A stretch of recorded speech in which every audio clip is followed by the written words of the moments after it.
It was a foolproof plan. 6 men bought life insurance policies on an elderly, recluse man who lived in the mountains, sure he was dying soon. But premium payments became too costly, and the stubborn man just wouldn't die. So they took matters into their own hands. What could go wrong? Joseph Raver was a poor widower living in a charcoal maker's hut in the Blue Mountains near Indiantown Gap. Like most families in the area, he didn't have much money and would sometimes be worse off than some of the others. But when things got tough, the neighbors would help out. This seemed to be an increasingly normal thing when it came to Joseph. In early July 1878, a group of friends and business partners, Henry Rise, Josiah Hummel, Israel Brandt, and George Zeckman, met at Brandt's Hotel in St. Joseph Spring to discuss taking out life insurance policies on Joseph, who they believed was in bad health and wouldn't live much longer. They calculated this would be the fastest and easiest way to make some extra cash. The 4 men then approached the trusting Joseph with their plan and promised to care for them as well as pay for the premiums until his death, but only if he would make them the beneficiaries of the policies. This seemed like a good idea to Joseph. After all, he would have 4 men looking out for his well-being. Although none of the 4 men had any family relationships to Joseph, they were able to get a life insurance policy on him, which was common practice during the time period. Many people would take out insurance policies on people they were caring for. The 4 men each got a policy on Joseph, totaling around $8,000. Some accounts of these events say it was as much as $10,000, while others say it was as little as $6,000. Now, all they had to do was wait for Joseph to finally die, and then they would be wealthy men. Months passed, and it seemed like he was never going to die, and the 4 men were getting tired of paying the premiums. They really thought he wouldn't live much longer, but obviously they were wrong and decided to take matters into their own hands so they could finally collect the money. Despite all their cold calculations, none of the 4 conspirators wanted to dirty their hands and dispose of the old man themselves. They then enlisted 2 more men, Charles Drew, who they promised to pay $300, and Frank Stickler, who they promised $100 to take care of their Joseph problem.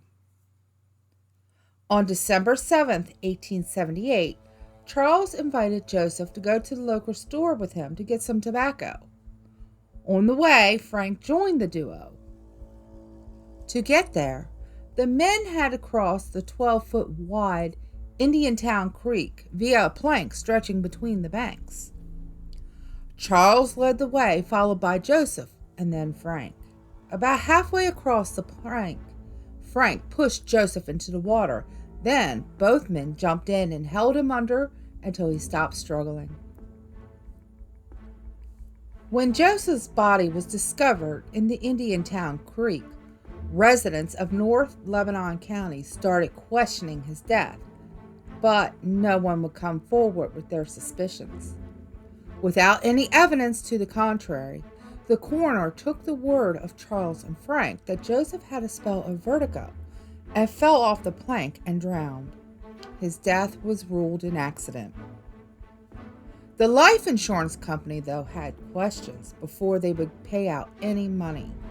It seemed to them that from the time the policy writing to the time of the death, as well as the proximity of where his body was found, close to the homes of 2 men who held policies, it all looked suspicious. Everyone in northern Lebanon County, though, knew the truth about the event because the men had bragged in town while they were drunk, but nobody came forward. Surprisingly, 2 months after the murder, Charles Drew's son-in-law, Joseph Peters, went to the constable and reported what he had witnessed. Peters told the authorities that his father-in-law had approached him over the summer about helping with the murder. The afternoon of December 7th, Peters and his wife watched from the second-story window of their home as the three prepared to cross the water.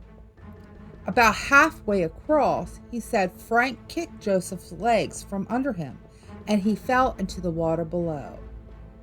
Because the water wasn't deep in that area, he said the other two men jumped on top of the old man, holding him under the water until he finally stopped struggling.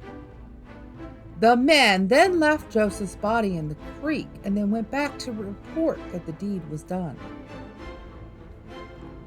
On February 5th, 1879, all 6 men were finally arrested for murder.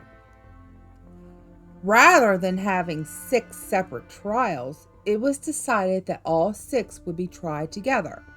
And on April 18, 1879, the trial began. When the trial began and all 6 were in the courtroom together, a reporter described them as all having striking blue eyes. This description led to the men being dubbed the Blue-Eyed Six, and their story of their terrible deed was carried worldwide. The city of Lebanon was descended upon by reporters from all over. The defense called 22 witnesses, mostly family, friends, and neighbors, who seemed to contradict each other at every turn. It soon became evident that most knew of the plot, either before or after the murder, but didn't come forward out of fear of retaliation. The prosecution had 58 witnesses that also included neighbors, but they also had doctors and the insurance agents on the stand. The most surprising testimony, though, came from Joseph Peters. The defense lawyer for the Blue-Eyed Six did their best to discredit Peters' testimony, claiming the window was too dirty to see much out of and that Peters was drunk that day. They even claimed Peter was AWOL from the U.S. Army and that his wife, Lena, was having an affair with Frank Stickler. On April 24, 1879, the fate of the Blue-Eyed Six was left in the hands of 12 jurors. Part of the instructions given to the jury was that if they found Charles and Frank guilty, then all 6 must be found guilty. 5 hours later, the verdict was in. All 6 men were found guilty of murder in the first degree. This was the first time in recorded history of common law of the United States and England that 6 people were convicted of murder on one single indictment. All 6 of the men appealed for a retrial, but only George Zeckman was granted a new one, thanks to him being the only defendant to hire an attorney. The reason he was granted a retrial was that he claimed that he was found guilty on evidence that would have been inadmissible had he stood trial alone. George was eventually found not guilty at his retrial. The jury did acknowledge that indeed he had insured Joseph Rabar, but determined that he had no part in the conspiracy to murder the man.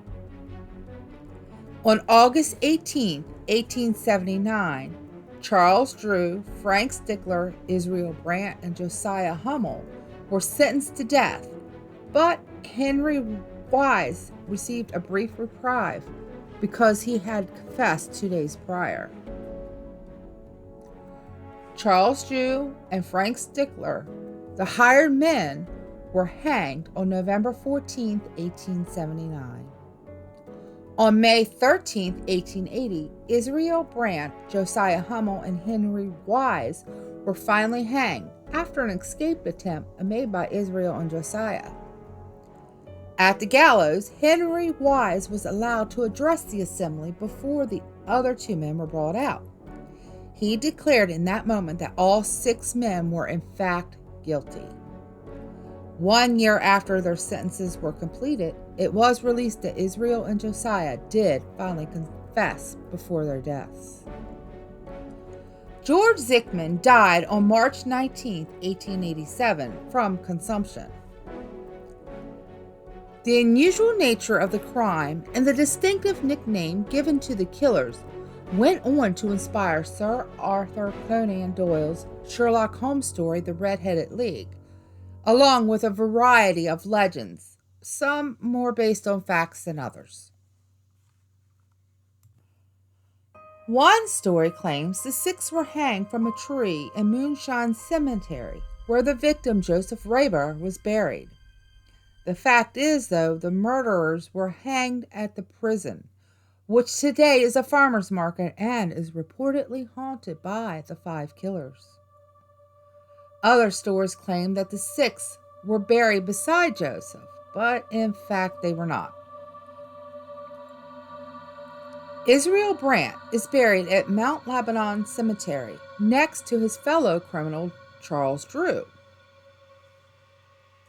Josiah Hummel is buried at Shadazon Lutheran Cemetery in Johnstown, Lebanon County. And after his death in 1887, George Zimmerman was also buried a short distance from his fellow conspirator. Henry Wise, the first to confess, was interred at Greenpoint Cemetery in Greenpoint, Lebanon County. On the day of the first hanging, Frank Stickler's father came to Lebanon to retrieve his son's body, and he took it home to be buried in the backyard. Despite the Blue-Eyed Six being buried in separate locations, stories persist that Moonshine Cemetery, there are 6 mysterious blue lights that can be seen floating around the grounds.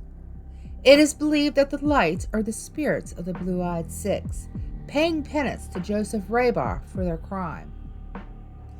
Others have claimed that a shadow figure has been seen, and they believe that it is the spirit of Joseph, wandering the cemetery, still not at rest. The story of the Blue-Eyed Six is still one of Lebanon's most famous tales.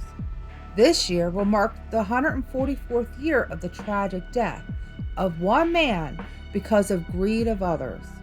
Its legends and its tales of hauntings still continue today.